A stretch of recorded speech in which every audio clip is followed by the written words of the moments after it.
Welcome, fellow travelers. My name is John, and today we continue our journey through India.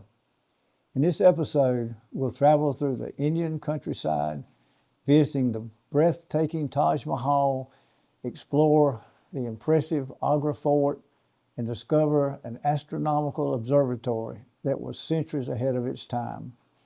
We'll also spend time at one of the most beautiful hotels in the world, currently ranked #1. This is a side of India that many travelers never get to see. India is the world's most populous country. It has a history that stretches back thousands of years. Today, our travel will take us through the heart of northern India as we continue exploring this remarkable nation. Before we get started, be sure to subscribe to the channel so you won't miss future adventures from destinations around the world. If you enjoyed today's episode, please give it a like. And as you watch, leave a comment below and tell me which place from today's journey you would most like to visit yourself. Let's continue the adventure.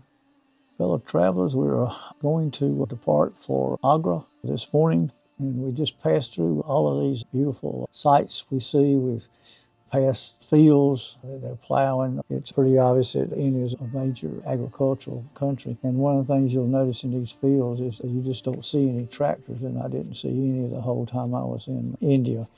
And as we go along, we take pictures of vehicles that are providing transportation. You can just see how rough and rugged some of these vehicles are. Apparently water is a big deal here, as it is in a lot of agricultural, agrarian type of societies. And we see these trucks hauling water and young boys drawing water from wells. And we get to a picture here that I want to stop for just a few minutes of these ladies that you see here. And you see they're all obviously working hard, carrying something on their head, and they're dressed in these colorful saris. And that's a standard sort of thing in India. It's what the women wear. It doesn't matter if they're out shopping or if they're out working. They have these on, and they're all very colorful. But I want you to notice these ladies have some baskets on their head. And what they are basically carrying here is the cow dung. And a story kind of behind this. These folks collect this cow dung along the roads and in the fields, anywhere that they find it. And it's not hard to find because cows are protected. And so as you see here, what they do is they pack this stuff into a circle, almost like the size of a paper plate. You see them here in these pictures here. And they are putting it out in the sun to dry. You can see them, just got them scattered out in the sunshine here. And then they circle them up. You see them in different spots along the road for sale as fuel. And you can just imagine what that would be like if that was the fuel that you were burning in your home. And you might imagine this is for pretty low class, you might call it, people that can't afford anything other than this. But that's what these folks are doing. And it's really a kind of a major industry. And you kind of would say, well, where do they get all this cow dung? If you look at these pictures that I took on the way here to Agra, you'll see these cows. They're just basically everywhere, in the marketplaces, going down the road, in the streets, just parking lots, almost anywhere that you can imagine. Where the cow wants to go, that's where he goes, and that's where this prime fuel is they find here. As we go on, we get to see some folks going from place to place. Still, we got lots of farming, lots of bananas going to market, and the farms where you see them cutting hay and tending goats. And goats is a pretty big deal because for meat, because of the cows. They don't kill the cows and all. As we go along, we continue to see modes of transportation, just horse and buggies. And one of the things I thought was really interesting were these camels carrying these big wagons of all types of products. And you can see lots and lots of camels in this country. And as we finally get a little bit closer to Agra and our coach starts rolling into town, of course, there's always folks trying to make $1, and these snake charmers, one of the things on the streets. And I'm always glad for them to be there, and I'm glad they're there, and I'm not. We just take pictures and move on. That gets us all the way to Agra. And in the afternoon after we got there, we have a wonderful opportunity to go and visit the Taj Mahal. And of course, that is a world famous thing to visit there. And as you may know, it's built a long time ago. It was built around 1640, 1650, a Shah, and it was made as a mausoleum for his wife, who of course he loved very much, and he wanted to build this for her. And it's a very interesting building. It's mobbed, you might say. You can hardly ever go see it if you don't start early in the morning, and even then it's very hard to get into. Beautiful building, quite often it's covered with a lot of smog, and you very seldom see it in a very clear state and all, but it's beautiful outside and has all this beautiful workmanship inside. You can just imagine the cost and the time it took to build this. And of course again, there's my wife's opportunity to, as most tourists do, to act like they're holding up the Taj Mahal with her finger and all. I always enjoyed seeing all the school children that end up going to these same places that we go to, and they're all lined up and dressed up and clean, scrubbed faces, and they just are so excited. It's fun to watch them, and I want you to just see that photograph of these bright young boys and girls and how much fun they're having. And once we leave the Taj Mahal, a little bit later on in the day, we visit the Agra Fort, which is a very large and important building here. It's a big red stone building, you can't miss it. And of course here again, it's mobbed with people.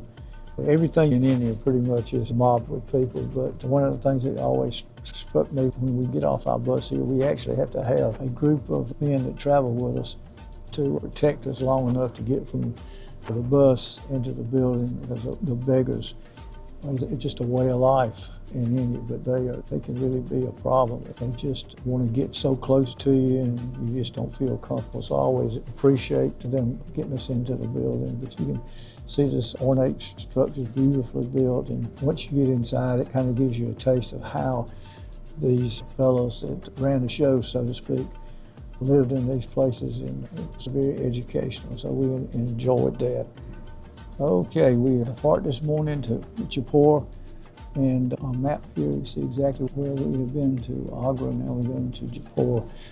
And one of the most outstanding things that we will see there is a collection of 18th century astronomical observatories.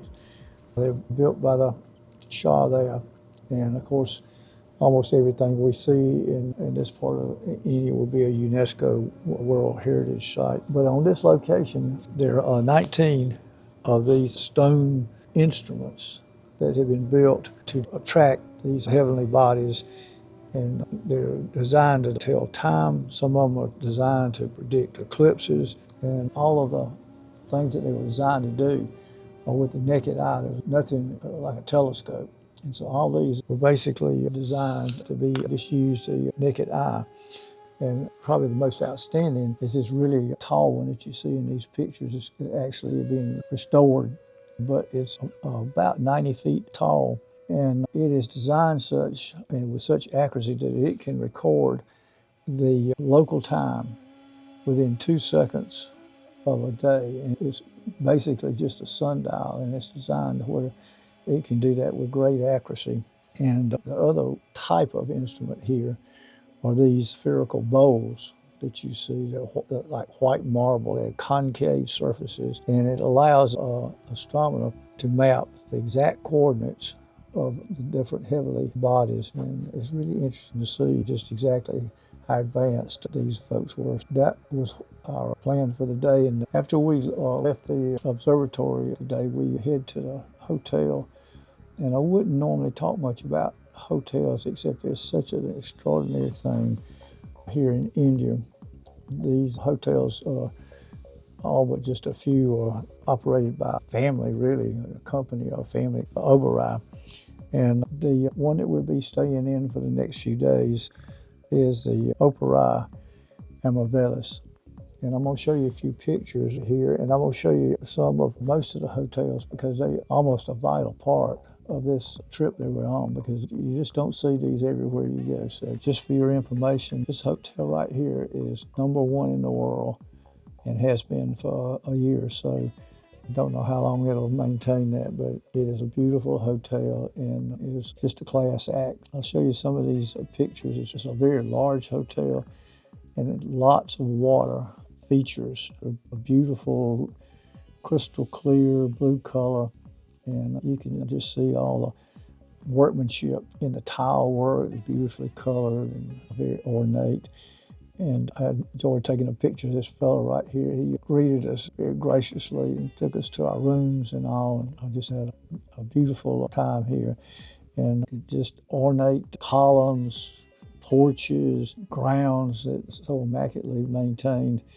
And I did want to show you one picture here of this gentleman that plays the flute. And each morning, pretty much right after sundown, he gets at this little crossroad place in the middle of the hotel and sits on this little cushion here and plays this flute. And one morning when we got up, he invited Claudia to come sit beside him.